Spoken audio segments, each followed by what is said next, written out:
Abu Janda dikabarkan menjadi komisaris PT Jasa Marga Toll Road Operator. Wow. Ya, berita ini menjadi trending topik kelima di X dan sudah banyak yang mengucapkan selamat atas penunjukan Abu Janda sebagai komisaris. Permadi Arya alias Abu Janda, buzzernya Jokowi, jackpot, dapat jabatan sebagai komisaris Jasa Marga oleh Prabowo. Yap, akhirnya apa yang menjadi perjuangan Permadi Arya atau yang biasa kita sebut Abu Janda selama ini nyebokin Aguan dan juga Mulyono begitu getol membuat hoax untuk melindungi Pak Mulyono, dan pada akhirnya terbayar sekarang ini karena mendapatkan ampau yang sangat besar, tulang yang sangat besar dari Pak Prabowo. Permadi Arya atau Abu Janda ini dijadikan sebagai komisaris. Nah, sahabat-sahabat, bukan hanya Abu Janda yang menjadi sorotan para netizen, Najwa Shihab juga saya kira ditohok habis-habisan oleh netizen karena saat ini Najwa Shihab Mbak Nana sudah mulai mendekati Pak Prabowo. Saya kira dugaan netizen ini betul-betul sangat akurat bahwa Najwa juga mendapatkan porsi yang sangat besar, makanya dia tidak lagi makanya kenapa dia tidak pernah menyuarakan terkait dengan apa yang menjadi kebijakan-kebijakan buruk pemerintah ini, seolah-olah congornya sudah dilem, kata netizen. Nah, sahabat-sahabat, bahkan Mbak Nana ini disamakan dengan Abu Janda. Saya kira sangat miris dan sangat memalukan. Untuk itu, tanpa berlama-lama, baiknya kita lanjut dulu bagaimana komentar-komentar yang sangat menohok dari netizen. Langsung saja ke videonya. Salam logika. Salam buat logika. Teman-teman yang kemarin nyariin kemana nih Najwa Shihab, kemana nih Najwa Shihab, kok suaranya menghilang? Najwa Shihab. Nih gue jawab ya, Najwa Shihab saat ini sedang bertemu dengan Prabowo di Hambalang bersama dengan pimpinan-pimpinan media lainnya. Sampai sini paham kan kenapa dia tidak bersuara? Serius nih, paham? Atau gua perlu jelasin lagi? Tidak salah lah, semua orang pasti ingin nyaman, ya, termasuk Najwa Shihab. Dia juga ingin nyaman dan aman, oke? Lalu apa bedanya Najwa Shihab sama Arya Permadi alias Abu Janda? Ya, sama saja. Nggak ada bedanya sih, walaupun tidak persis.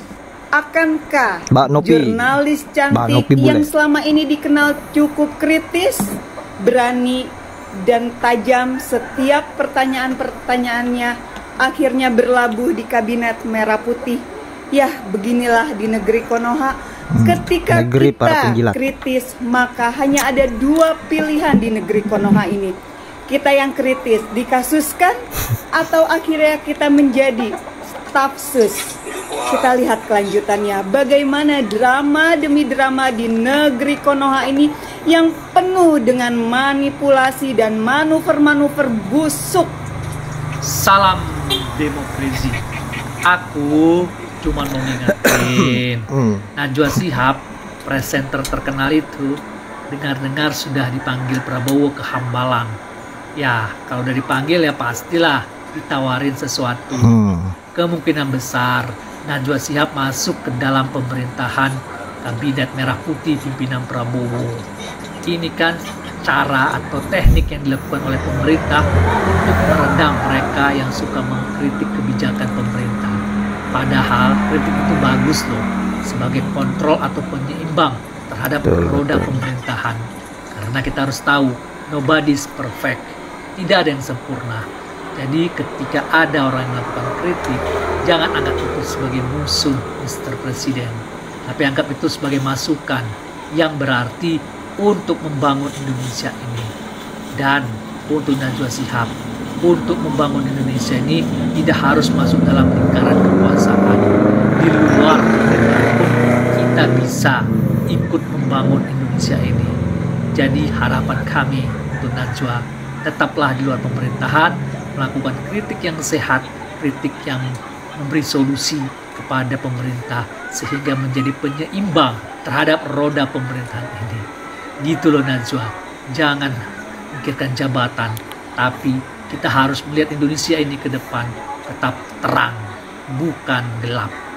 Inilah kalau demokrasi sudah berubah menjadi demokrasi. Bahayanya politik menjilat ya. Ini seolah menjadi tradisi ya. Anda perhatikan orang mau jadi presiden harus menjilat, menyembah secara tidak wajar pada presiden supaya dilegitimasi menjadi presiden.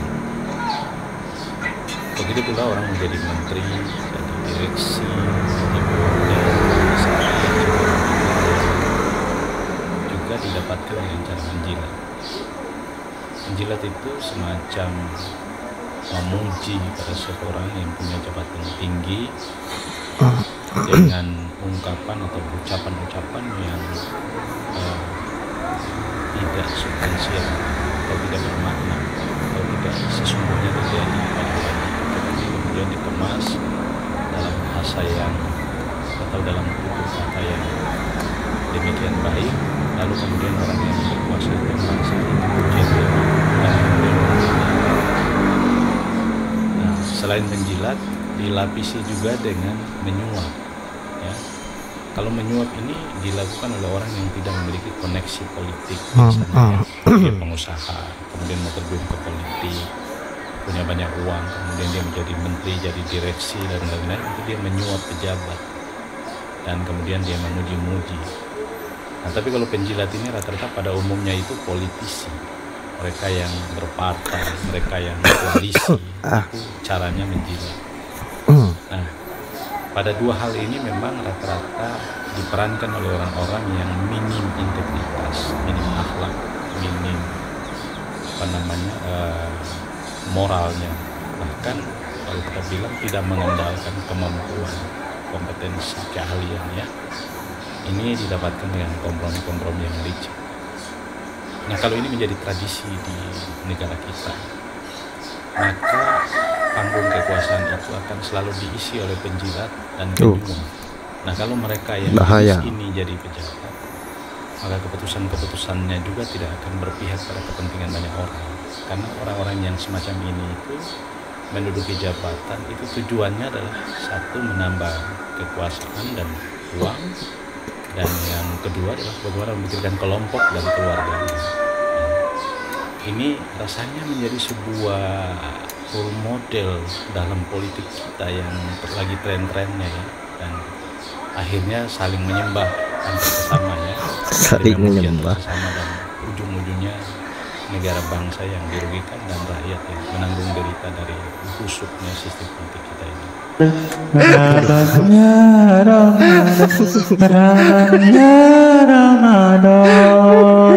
Ramadan tiba, semua bahagia, tua dan muda bersuka cita.